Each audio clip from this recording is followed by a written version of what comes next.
Hello and welcome to Forever Rugby on Forever Sports for today's rugby news show, Tuesday Night Live, and we are building towards the Currie Cup semi-finals this weekend. We're building towards the return of the Rugby Championship, and with the return of the Rugby Championship this weekend, we have to go to talk about the fact that the Springboks are currently training, and we got a bit of a squad update, and we heard from Jacques Nienaber as well as from Dwayne Vermeulen earlier in the press today. So if you haven't, you can go and check out Jacques Nienaber's press conference, which is currently on the channel. Unfortunately, Dwayne Vermeulen is currently embargoed for tomorrow morning, so we'll be releasing it tomorrow morning. But if you are a member of the channel, you can get a sneak preview on the channel of what Dwayne Vermeulen has to say in his press conference. Very, very interesting. In fact, tomorrow night we'll probably be talking about Dwayne Vermeulen quite a lot on the back of the press conference he gave today. But unfortunately, because all the content of that press conference is embargoed, I'm actually not allowed to talk about it tonight. That's kind of how embargoes work. Tonight we're going to be talking about the All Blacks coach, ex-All Blacks coach Steve Hansen, and joining sort of the long list of people complaining about the style of rugby we saw during the British and Irish Lions series, as well as the South Africa versus Argentina. We're going to be talking a little bit about the Currie Cup. We're going to be talking about the Sigma Lions having made a signing on Monday, as well as the fact that John Dobson's come out and said that the Stormers will be looking to try and bring in a couple of players for the URC as well. We're going to be talking about the Super Rugby Pacific format and the fact that there's been a new format that has been released, and we'll talk a little bit about that as well. And then, Joel, just sort of do a couple of points. If you guys have anything you want to talk about or anything you want to raise or any questions, stuff like that, chuck them in the chat, stuff like that, and let's get the conversations going. Let me know where you're watching from, how your week's going, and which match has you most excited this weekend? We've got Bulls versus the Western Province on Friday night, followed by the Sharks versus the Griquas on Saturday. Also got the Rugby Championship, New Zealand versus Australia on Saturday morning as well. We will also, after the show, we'll be going live for the end of the football transfer window. I'm going to be joined by our Arsenal. I'm trying to see what we call him. I'm ashamed. He's an Arsenal fan, so I want to call him our. Yeah, I mean, our poor Arsenal fan, I suppose. Clearly, we were talking through the rest of the transfer window in the show. After that, we'll kick that off at 9:30. So I can't stay with you guys for too long. We'll probably sort of look at around 45 to 50 minutes for the show. But yeah, without any further ado, please don't get in the comments in the chat. And we have to say a big thank you to Manscaped, who are currently supporting the show. Manscaped is the #1 choice for men's below the waist grooming. They are trusted by over 2 million men worldwide, and you can get yourself 20% off as well as free shipping anywhere in the world with the code FOREVER. You can get yourself on a range of products such as the Weed Whacker, such as the Crop Preserver, as well as the trusty Lawnmower 4.0, which is what they've actually sent me. And the Lawnmower 4.0 comes with a whole bunch of different features as well, including waterproof wireless charging, the revolutionary skin safe technology, which means that whatever hair you need to trim and sort out, you won't cut yourself, as well as it being waterproof. So you can make shower time the best time of the day. 20% off as well as free shipping with the code FOREVER. Go and check out manscaped.com. You can use that code for 20% off at the checkout anywhere in the world. And they've just launched in South Africa, so go and support them because they are supporting us. Now we'll start with the Springboks, shall we? And Jacques Nienaber and Dwayne Vermeulen faced the press this morning in the early hours of the morning, stuff like over in Australia, where they are currently quarantining, and sort of open up a little bit about the situation over there, what the story is in terms of quarantine, what they can do, what they can't do, a bit of a squad update, and some sort of responses towards some of the sort of continued comment stuff like that, as well as what he expects to see in the upcoming series. Before we do that, let's just sort of see who's in the chat. Good evening, Grant Swart. Good evening, Mike Hammer. He said, I'd like to see a celebrity join you on the show. Yeah, we're working on that. We're working on that. I mean, it depends what you classify as celebrity. I'm quite hurt that you don't consider me a celebrity, but I suppose you're looking for those A-listers. We'll try and get some A-listers on the channel. We have had Vincent Tuka on a couple of weeks ago. We're going to try and get some more people on. It's just very difficult because I'd like to do these sort of things more in person. So I think it just works better. And obviously we can't do that at the moment, but we are working on a couple of things behind the scenes. Good evening, Cheslin says, hey guys, women tuned in. Sparrow says, who is leaving? We'll talk about that. Mark Julian says, hi everyone from Whitney, UK. Contenders watching in from G-Town. Mike Cameron says he's a Man United fan. Got a couple of Arsenal fans there. Matthew Dix says any more Lions announcements. Right, so we'll get to that, and we'll get to about the Curry Cup and our URC team and stuff like that. But let's start with the Springboks, shall we? Where we had a press conference there. I said with Jacques Nienaber and Duane Vermeulen. I can't talk about what Duane Vermeulen said because it's embargo, but I can tell you he was asked about missing the Lions series, about his future in terms of how long he expects to play for, about the squad. And his role and stuff like that. So you can check that out tomorrow. That press conference will be out tomorrow at probably about 10 or 11, I reckon we'll probably put it out. It is currently available right now if you are a member of the channel. So you can go check that out. So in terms of a squad update and sort of the title of the video is that it is confirmed by Jacques Nienaber that Thomas Totoy, as well as Arches Neyman, will not play any role in the remainder of the Rugby Championship. So Thomas Totoy has had a family bereavement and has returned to South Africa. So our thoughts go out to him and his family during the tough time. And they reveal that the reason that Arches Neyman didn't travel to Australia like he was supposed to is due to personal reasons, which is obviously not a good thing. And you know, same with him. Thoughts go out to him, and hopefully those two can sort of have some time away and come through it and hope they're all well and wish their families the very best during tough times. But I think for Arches Neyman, it's quite relieving in a certain degree that it wasn't the injury that is the issue. Because I thought that, I mean, initially when he didn't travel, we were sort of, I mean, the only sort of indication was that potentially that injury was the issue. And it becomes a bit worrying with the skin graft surgery and injuries and stuff like that. Arches Neyman has not played a lot of rugby recently, and we had the whole burning incident, and we went for skin graft, and they said no, he might play the Lions series, but definitely be available for the Rugby Championship. So when he initially didn't travel, there was a bit of a red flag in terms of why doesn't he travel, and is he injured? Is this going to be an ongoing thing? Is he going to sort of struggle with injuries moving forward? Somebody like Luat Diaga has had quite a long and a hard injury road. But it does sound like it is personal reasons, which means it's not anything physical, which is always a good thing. And Thomas Toy as well come back for a family bereavement, so he's also not injured or anything like that. And one imagines then he'll be fit to again. He'll go and rejoin the Sharks afterwards and prepare for United Rugby Championship. They will not be replaced. That is the one thing. They will not be replaced. So the whole point of the fact that we went over with such a big squad, I think we went over with about 43 or 44 players. The point of going over with such a big squad was the fact that it's quite a complicated thing to call somebody up. You know, you can't just sort of sit there and say, right, who's been in the box squad before? I don't know. JD Schickling, for example, who even himself got injury after injury. But Marcel Coetzee, for example, if you wanted to bring Marcel Coetzee or you wanted to bring Carly Sadi, you can't just phone up and say, listen, Carly, can you get into a plane tomorrow and come to Australia? It doesn't quite work like that. First of all, Australia aren't letting people in, so there aren't flights and stuff like that. You know, so even if in terms of being able to sort of, be able to go into quarantine and stuff like that, it's are there flights? Can they get there? They'd have to do their own quarantine period and stuff like that. It's very, very complicated process to try and bring somebody in.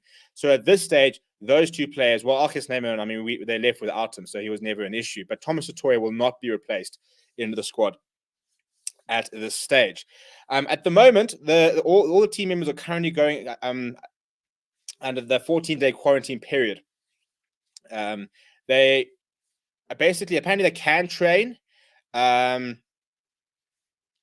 they have to sort of. So I think they arrived on Sunday, and they had to isolate in their rooms from Sunday night to Monday, until they sort of got tested. And after their results back, then they were allowed to train, which means that they can leave the hotel, go and train and stuff like that. But it's in terms of team meetings and that type of thing they are sort of slightly still restricted for 14-day quarantine. Once that 14-day quarantine period is over, which mass-wise should be sort of next weekend, which is when we get back onto the field and stuff like that, I think it's sort of the case of they can sort of, start to leave the hotel and sort of have a bit more freedom. But until then, they can train at the moment and they can take contact and it can be full contact training. So full training is happening, but they're still very much hotel training type thing. There's not much in between at the moment from what it sounds like. And after that 14-day period, and that might sort of start to change a little bit. But yeah, so that is the plan there. And So they won't be replaced, and those two, thankfully, they're not injured or anything like that. So personal issues have ruled those two out. So it's a pity to see. I think RK Snyman's a massive loss. I don't think Thomas Toy would have played much. If we're being brutally honest, I don't think he's within the top six props anyway. So it's just unfortunate for him because he kind of always found himself on the fringes. But I don't think, in terms of how much he would have played, in terms of the big role he has in the squad, it's not that big of a loss. So losing somebody like a France Malherbe, a Trevor Nyakane, Oxenchair, Stephen Kitsoff, that would have, or even Vincent Koch, those players are all in front of Thomas Toy. So he's much more manageable. RK Snyman continues to be a big loss. We sort of having to sort of rework the way that we're playing and sort of positioning and stuff like that without him. So Francois Alvarian, Celebrity Steve P. Yeah, you know it. Everton go to the Toffees for Mark Unity. Eddie Jones says Springboks are so boring to watch. I play SA games to my child to make them sleep. Look, do you know how I sleep? I sit there thinking about the Lions Rugby the Lions Rugby Series, that trophy. I think about what the Rugby Championship trophy looks like. I think about what the Weber Ellis Cup looks like.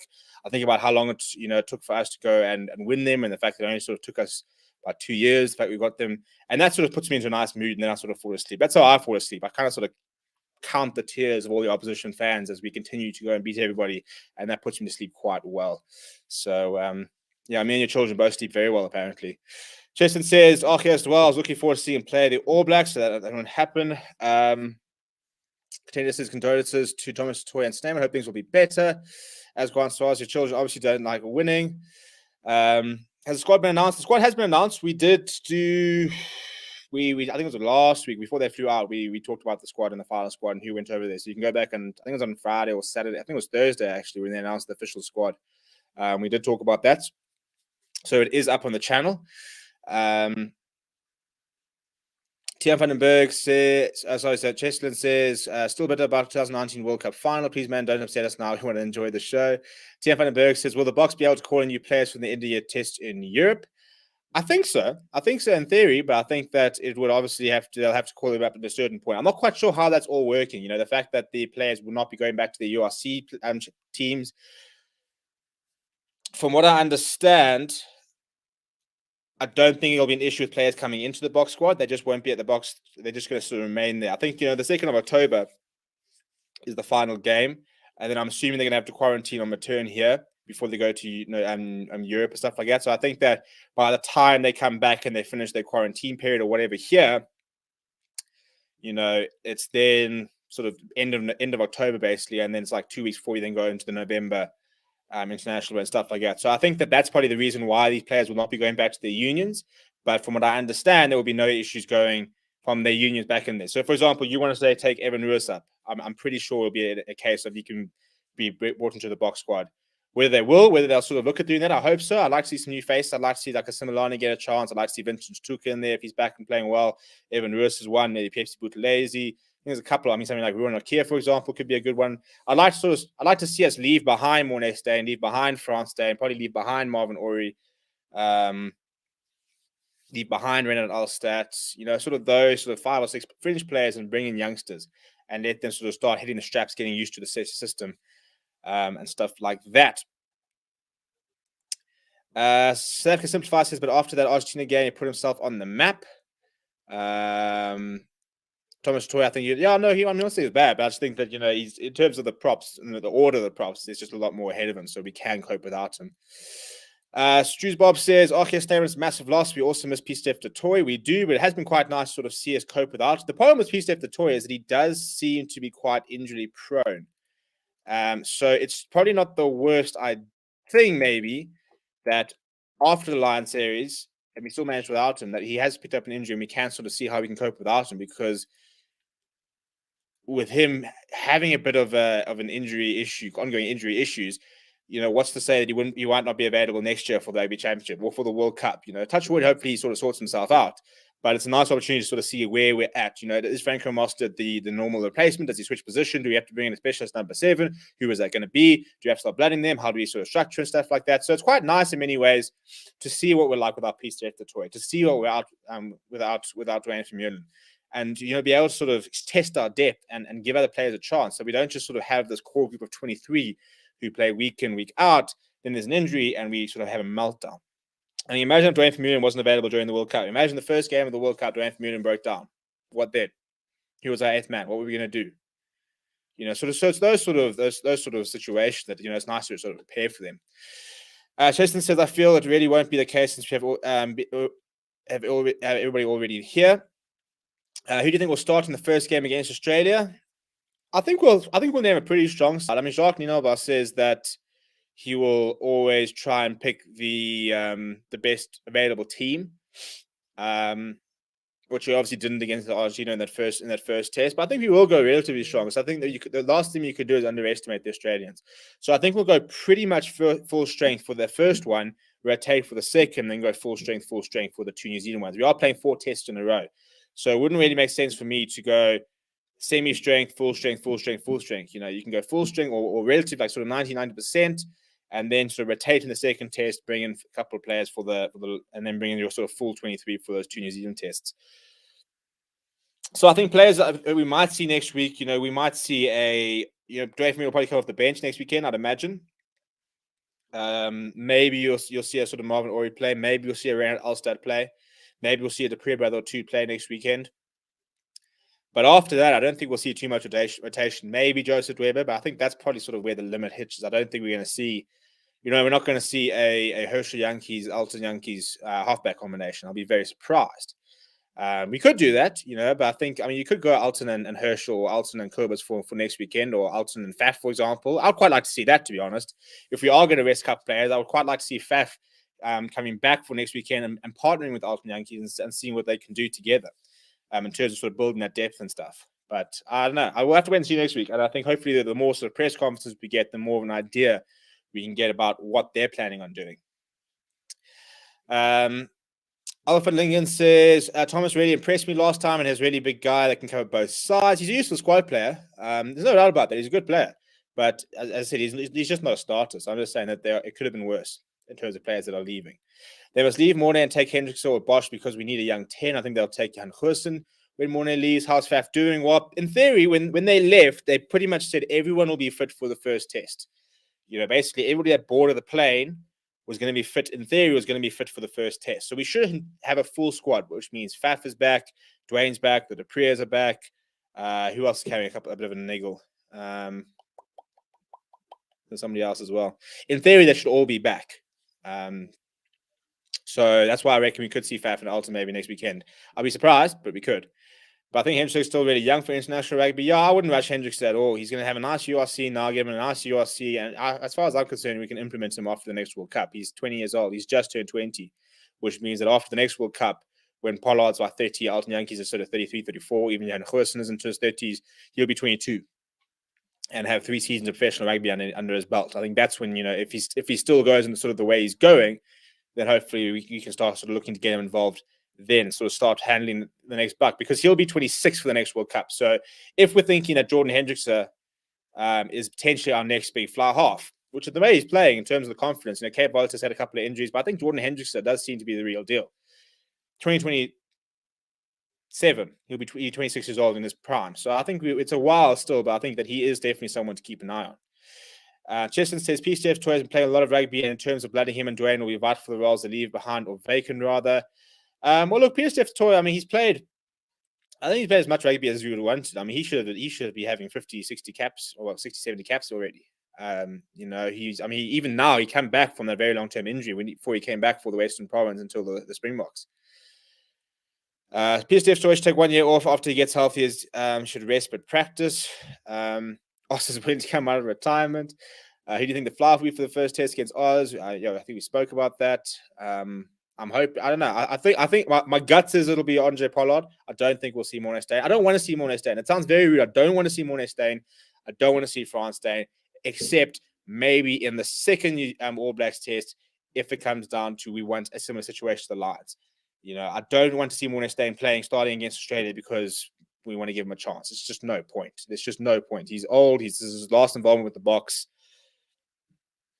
I get the sentiment, and he had his farewell, didn't he, against the Lions? That was his farewell. So let's not play players who don't have a long-term future unless we need to. SA only won the World Cup because they had a nice schedule, and only won the Lions said because of Rassi cheating the bias refs. Oh, cry me a river. Actually, please could you do? It's actually very dry outside. I'm playing like 3 rounds of golf. The fairways are very dry. So can you just come with me on Thursday and I could just sort of carry you around and we can just water the entire course while we're out there? Please do bring a bucket and we can solve. Maybe we can solve the water crisis in Cape Town from a couple of years ago. We can stock up there, bring those tiers. We can put them to good use. Dwayne is SA Thor.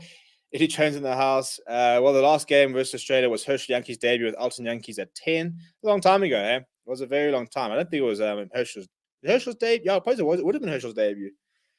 Good times. Good times. Don't think we'll see any surprise with Box team first against Aussies.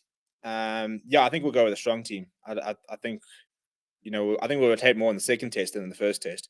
What happened to the Sharks number 9? Nahamba, I thought he was part of the squad. Why was Henderson called ahead of him? Well, Henderson and then Grant Williams. I think Nahamba last year was playing some pretty sensational and very sort of special type rugby for somebody of his size and stuff like that.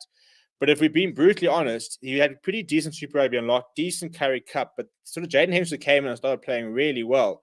And then, during that preparation series, Rainbow Cup, I mean, Nahamba was basically third choice. Grant Williams and Jaden Henderson were both keeping out the side. So we were all quite surprised when he got picked for the Box initially. I don't think we were that surprised when Henderson was picked up, for example. Nahamba, I mean, Grant Williams was a bit of a surprise, but I think he has been playing better than Nahamba. But having said that, Nahamba responded in the perfect fashion, where I thought this weekend he was absolutely brilliant when he played. He looked like somebody who wants to come out and prove a point. And that's what you want. The fact is that those 3 scrum halves have all been part of the Box setup. Nahamba and Grant Williams were uncapped and they remain uncapped. I don't see Grant Williams playing. Jaden Henderson is now capped, but all 3 of them are part of the setup, which means they're aligned and they know what's happening. So that can only mean good things. I think and Nahamba will get his chance if he's playing like he is. But one of them has to leave. If not 2 of them have to leave, really. If they all harbor ambitions of playing for the Springboks, I mean, I hate the idea that a second choice scrum half will be in the Box squad. I don't like that. We used to have Ivan Fazell and Ambrose up here. I know it might sound like a bad attitude to have. I'm not saying that they can't be the 2 best scrum halves, and the two best players in the position can't be the same union. But go and find somewhere where you can be the number 1. The Stormers could use a scrum half. The Lions could use a scrum half. I think the Bulls are borderline. I mean, Zach Berger's very good. Keegan Johannes looks like a decent talent. When Ambrose Pierre comes back, they're fine. But I mean, Grant Williams, Jaden Henderson, or Sanena Nahamba walk into both the Lions and the Western Province starting lineup. So why? At least one of them, I think, will have to go. And I'm hoping that 2 of them will go so we can see them play more often. I would love Grant Williams at the Lions. I'd take Nahamba at the Lions. I'd love to bring Henderson up here and partner him with his brother. I think that would be really cool. But I think we need to see those scrum halves sort of disperse a little bit, because it's just such a waste to have 3 Springbok scrum halves in the same team. You literally can't put all 3 of them in the same lineup, which is a waste. Do you think we'll have Vassie playing at any point in the next 4 tests? I think he'll play whichever test we rotate. I think he'll be on the wing for. I don't think we'll see him at fullback. I think we're quite happy with him on the wing for what he's done so far, and I think it's safe and it's a non-risky option to chuck him on the wing. South African Simplified says, I think Fassi is so comfortable in the national setup. Yeah, well, that's the thing. He's sort of taking it to like a duck to water. And I think a lot of that has been putting him on the wing. For as much as people have been sitting there saying that, he should be playing fullback, he's come onto the wing and he looks very comfortable at the wing. And, maybe he is a long-term fullback option. I think we've all forgotten about Warwick Galant, who was primed to take over from Villiers with the way he's been playing in the last sort of two years. But I don't really care if Fassi's playing on the wing. I don't really mind, to be honest. I think he's getting the exposure. He's scoring tries. He's looking good. He's having a decent season. So at the end of the day, we're winning. We're playing well, within our tactics, and he's scoring tries. So he's going to get the confidence. He's getting used to it. And I think it'll be a lot easier for him to slot into full back when needed after having 5, 6, 7, maybe even 10 tests at wing, then coming straight into full back. Because I think that the worry is that his defense is still a little bit suspect. It's the worst part about his game, which is not to say that he can't defend. I said the same thing about Ches and Colby, and everybody sort of jumped to my throat. And I said, you've got somebody who does everything absolutely sensationally.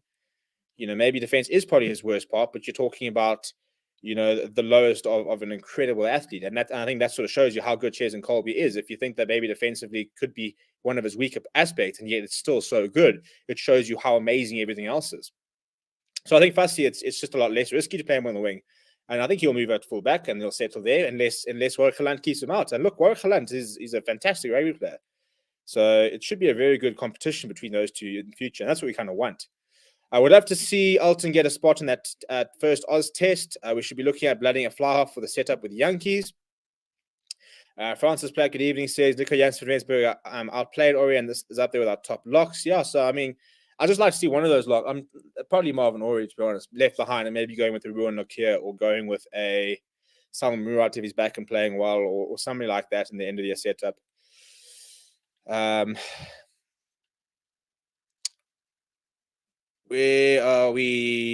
Swart says Nahamba had his first half against Western Province. He looked ordinary in the second half. Look, the Sharks just looked ordinary in the second half, didn't they? Started off well and then kind of they didn't really sort of finish off the game. It's a very strange game, that one, actually. Contender says I'd like to see some bulk in the forwards, maybe Diaga at starter, maybe Moss at 7. We could have Dwayne on for maybe one of the locks. He won't play lock. Moss back at lock. Would love to see Visa and Dwayne. I'll be very surprised if we see Jasper Visa and Dwayne. I think against the All Blacks, we'll go Lewitt, Earburn, Frankie Moss at 7, Dwayne from Union 8. And we'll just go with very big sides. And then you can bring on Jasper Visa, Kwaka Smith, Markov and Star, and you can have that as your bomb squad if you wanted to. Steve, you need some woke liberal tears. Nahamba was so good last weekend. Liam Rolf says, do you think Ed will go to left wing for Lions and Nubs going to the right wing? We'll talk about that now. We'll talk about the Lions and stuff like that. I'm going to wrap up my Springbok section now.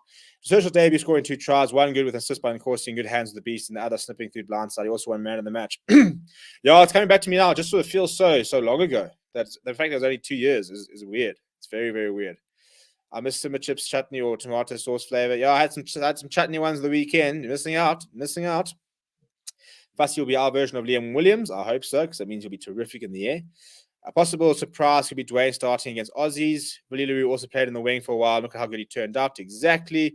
Either Willem or Kerwin need to play at 10 for this at this year sometime. Ibn Etzebeth. Not sure what that's about. Probably something I was talking about a little bit earlier. But yeah, so that's the Springbok sort of situation. We'll sort of see how that all unfolds next week. As I said, we'll have Dwayne Vermeulen's press conference out tomorrow morning. And then tomorrow night we can sort of talk about what he said and stuff like it tomorrow night. That'll probably be our live show tomorrow night, talking about what he had to say. And once you see it tomorrow, you'll probably understand why it's worth talking about. Oh, sorry.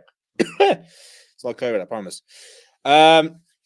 Moving on. So Steve Hansen, who I really, really like and have had a lot of time for and always sort of seems to say the right things, has come out and said, he's just sort of feeding the narrative, isn't he? He's criticized the recent saves between the Springboks and the British and Irish Lions. He said, and I quote, "You've got 2 big packs and 2 coaches who don't have any faith in what's going to happen if they throw the ball around. So they just beat each other up," Hansen told News Talk ZB. Let's slow the ball down. Let's get off our feet, do whatever we can, make sure our defensive line is stable so we can keep battering. It's not a game that anybody wants to watch. Yes, you want a good physical contest. That's what the game is all about. Physicality, speed, using the ball, and skill. Could you say we saw that in the series? Of course we didn't. And it turned a lot of people off.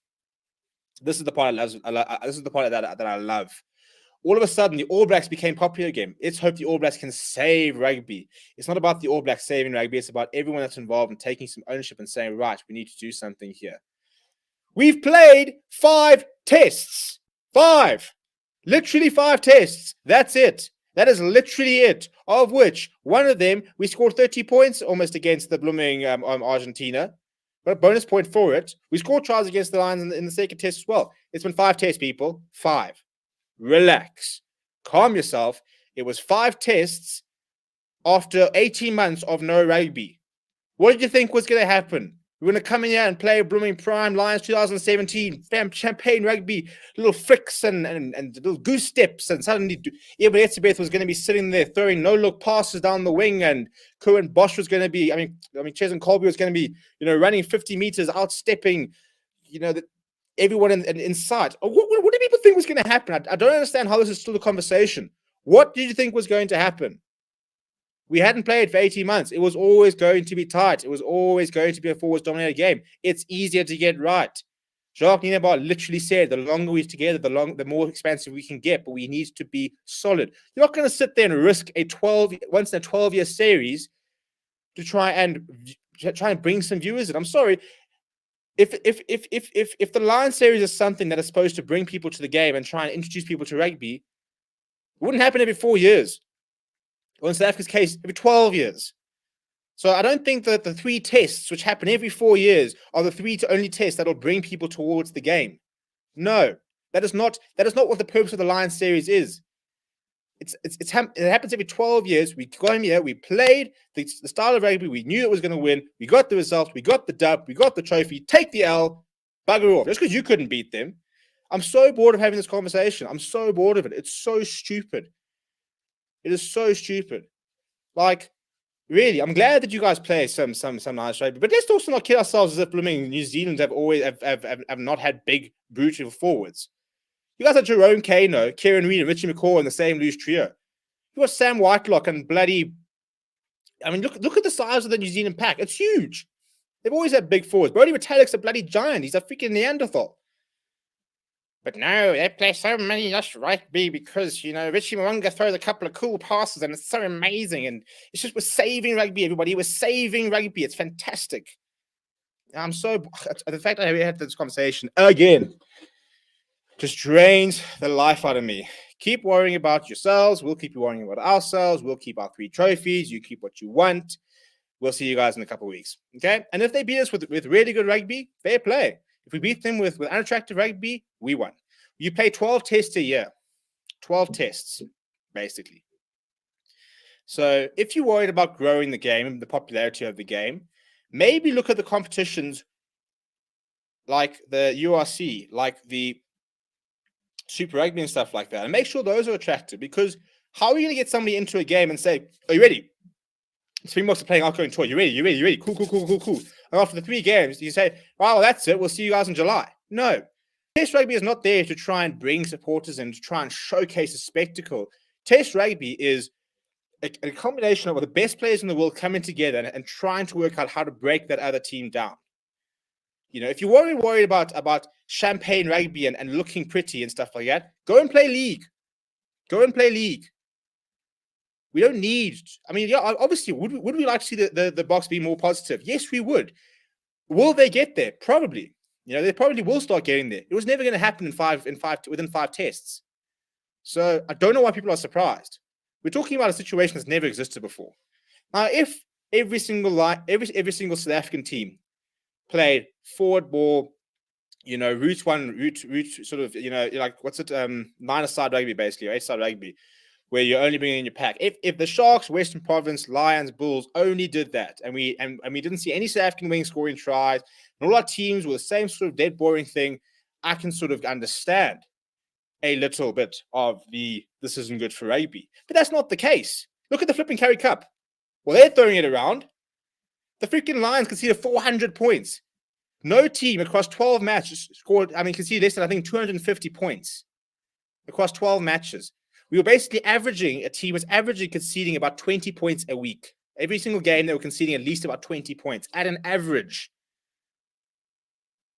But that's attractive rugby. That'll save rugby because they're throwing the ball around. It doesn't matter that nobody can tackle. It doesn't matter that everyone's sort of walking through. It doesn't matter that literally the first sort of 10, 15 minutes of this weekend between Sharks and Western Province was basically touch rugby. In fact, it wasn't even touch rugby. I think 4 of the tries would have stood in touch rugby because they just did not get touched.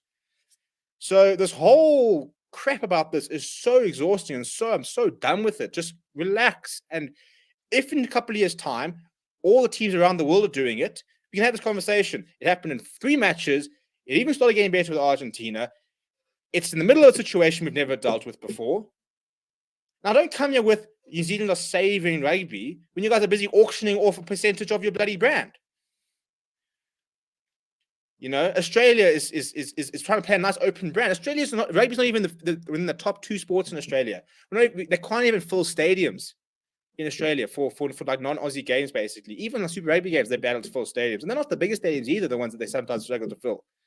So don't come here with your we need to save rugby when the Springboks were rated as one of the agencies as the most commercially valuable brand in the world. Rugby brand in the world, the Springboks were. Find me a nation which likes rugby more. I mean, as I said, New Zealand, but after New Zealand and South Africa, find me a nation which likes rugby more, which supports rugby more. Find me a nation which has a better schoolboy system. You won't. So take your hike to New Zealand, go and check it out. Take a hike to bloody Mordor. You're in the same place, go off. You and the ring can bugger off to Mordor and you can think about what you did. We're going to do what we do want to do and we'll keep doing it, okay? You know, the Lions made 3 Super Rugby finals and didn't win a single trophy. If you told me, listen, how about 1 Super Rugby and you played boring in that final, I would have taken it. But at the end of the day, we got the trophies. Stop complaining. Move on. We'll see you guys in a couple of weeks. Rant over. Rant over. Anyway, let's see what some of the comments were. That was the Lotcha. So where we at? Steve Hansen must know about the saying "a win is a win." Yeah, I mean, let's be honest. It's not like they didn't exactly blow us away during the Lions series back in a couple of years ago, did they? With the amount of tries they scored. If they don't like our style, play style, then why don't they just counter it? Or exactly. Visit the SA shop from down the road from Whitney to Alex Spencer. I think you're talking about in the UK. Francis Platt says Hansen and Gatlin and the rest of the world feel intimidated and threatened by this new era SA team. 100%. Contender says Villiers was in Fussie's current state in 2013 since Kirshner had been on form. I don't think Kirshner was ever on form, to be fair. They put Villiers at 14. Scoring tries and made one each. Yep. Can you speak Afrikaans? Very, very badly, to be honest. You don't want to hear me speak Afrikaans. It's not a pretty sight. Tim Vandenberg says this is professional sport. It's not the Boks' job to entertain. That's World Rugby's prerogative. The Boks are here to win, and long may they continue. 100%. Hansen only got his teams draw their last Lions series. The Lions series, like a final, and a final is not there to get people in the game. It's to win. Exactly. It's why it only happens every few years. It's all the Kiwis, and to brag about at the moment, they certainly know the Rugby World Cup. Lions 2-1 series win was the most beautiful rugby to South Africans. Agreed, Francis. Grant Swart says it's up to the rest of the world to find a way to beat the Boks. Why should we change the way we play to please anyone else? Exactly. And South Africans aren't stopping watching. So we're growing the game in our country. Rugby has never been more popular. I genuinely think rugby has never been more popular in South Africa. So we're doing our part. You're going to do your part to grow rugby in the world. Not our job. Those scared to lose. Cheslin says, don't worry, Stephen, you're not alone, my friend. These pundits and whatever they call themselves should just adapt our style. Maybe then they'll see what it takes to play like that. Best Kiwi is the fruit. Yum. Nina Bar says, who did the Springboks lose? Thomas the Toy and Arceus Neyman. You can go and check out earlier. We talked about that. Hansen has now reminded, says Albert van Lingen, those All Black games where they run away with it, I stopped watching at half time because it becomes pointless. I mean, look, nobody wants to see them play. Was it Tonga? No, who was it? It was it Tonga? Who was the 107-0 or whatever it was? Because that's so entertaining, isn't it? Rishi Mwanga makes one break and All Black fans start tweeting about style rugby play. Yeah, 100%. Cheston says, just like how Stephen gets worked up in the choice of words. Look, I can get, if you want to get me worked up, it's things like, there are certain things I can get a rant on. When I'm going, eh? Then I'm going. Marsh Unity says, Hansen got to be up as big, but see, yeah, look, New Zealand doesn't have the population numbers to make it commercially viable there. Contender says, who won a Lions series and a World Cup, one after another twice. The Boks, who won a World Cup after losing a pool game. The Boks and the Lions series and pandemic Boks, New Zealand rugby should shut their mouths. When Proteas are playing on Thursday, there should be a regular segment of the show, Stephen's rant of the day. You know what the problem if we did rant of the day? I think 95% would be about the bloody Lions. And you guys get bored of me hearing about that. Somebody else there even had to go me and said, stop talking about the Lions. I mean, how come I stop talking about the Union, which is just breaking my heart at the moment? Like, it's just cutting me very deep there. Tian Vandenberg said, I dare anyone to look at the young South African children inspired by his team and they trust that we clean the game. Exactly. People in South Africa are getting into rugby. They're getting behind it. The outcry that people couldn't watch the Lions series shows you how popular the sport is becoming in the country. So you go and grow it in New Zealand. We'll grow it in South Africa. World Rugby can go and grow wherever else they want to do. They're not doing it at the moment. I don't see them doing it anytime soon. But don't come here and sit there and say that you guys winning the way you guys are winning is turning people off. I mean, do you think that Jose Mourinho gave a rat's ass when he won 3 different Champions League across 3 different... Do you think he cared how he played? One of the most successful football managers of all time, and yet plays one of the worst football. Do you think he gives a rat's ass about growing the game when he's lifting that Champions League trophy? No, he doesn't. Did he make people fall in love with football? Yes, he did.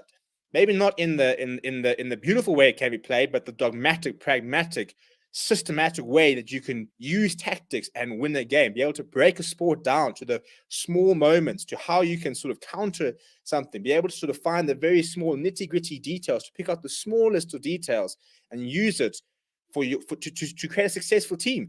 The way the Springboks are playing when people are saying that nobody wants to play like this, how many teams will look at implementing the defensive system that the Springboks have? In 3-4 years' time, we will see teams trying to do that. So, is it the most beautiful thing in the world? No. Does it win trophies? Yes. Is that what we care about? Yes. Exactly. So, I really put a New Zealand on here, and I will shut you down. I will shut you down. I will go harder than blooming Damien Delaney takes an inside gap. I will just steamroll you. Greek was or Sharks, it's only no. Greek was.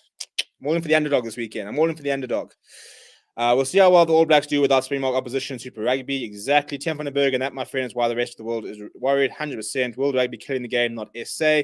Do you think World Rugby ruined rugby with their city rules and making the game slow? I think they ruined rugby with the fact that they only care about 8 or 9 teams and nobody else. I think that the rules. I think the rules. I mean, I'm always for re-looking at rules, making it safer and stuff like that. But I think it's bigger than the rules. At the end of the day, you don't have to make this game. You don't have to perfect rugby before you can grow it. Take it to the people, and it'll grow itself. And that's what they don't do. The Lions are killing me right now. Knife in my. I don't have a knife.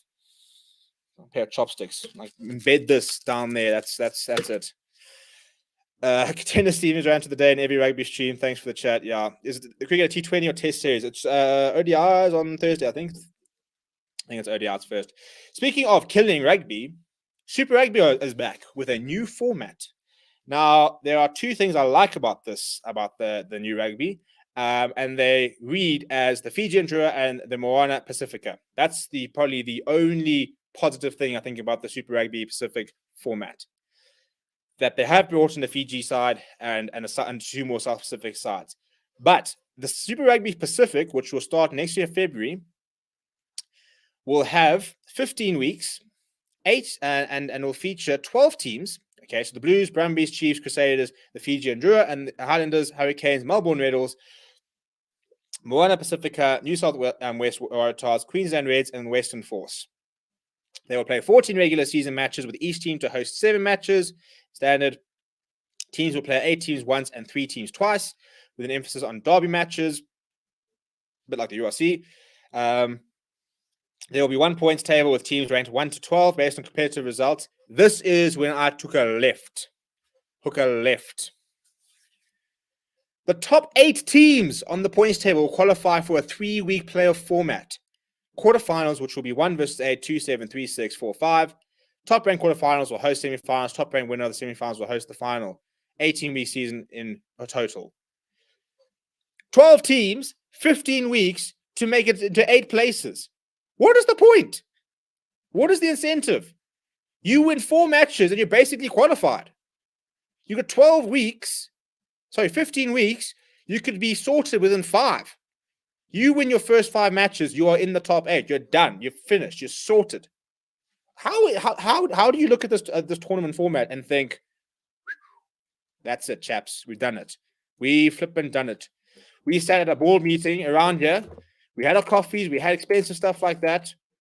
We are so ready for this amazing format that's going to grow the game. Steve Hansen, this format is growing the game.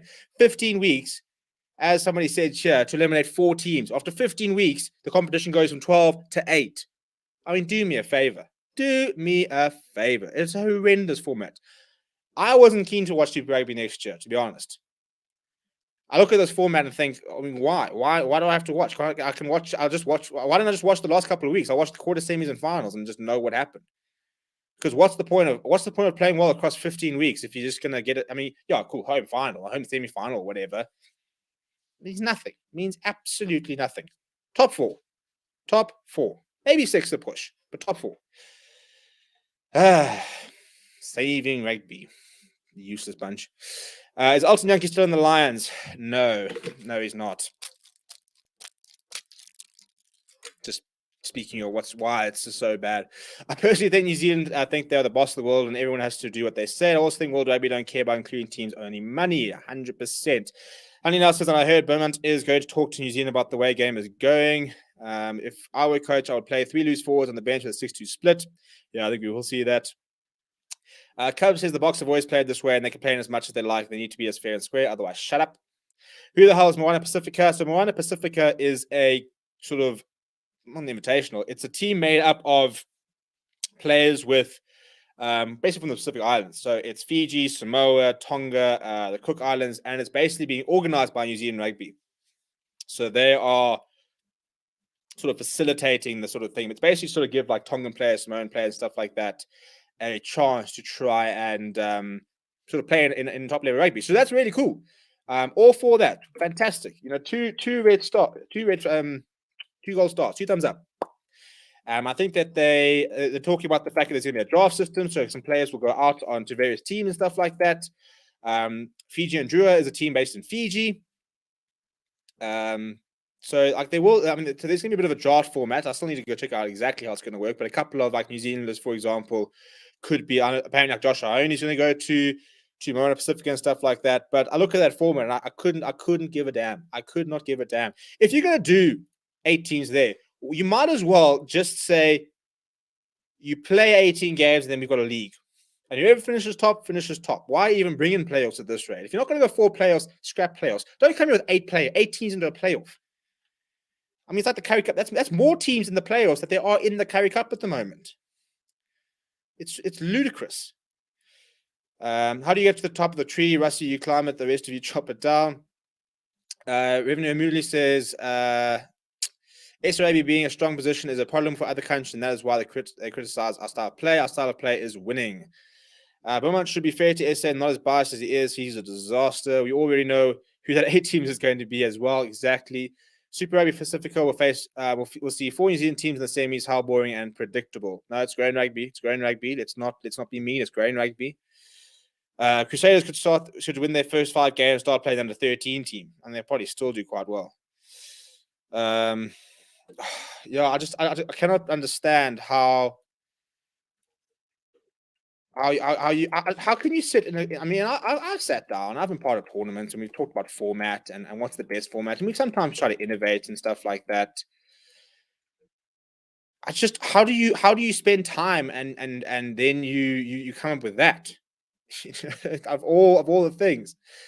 So yes, I am. I've got things to say, and you're going to see me vent soon as well. I can't actually go for much longer, by the way. I need to wrap this up in the next 5 minutes because we're going into our Premier League, to our football transfer window. I think that's probably why I'm so worked up. I'm exhausted.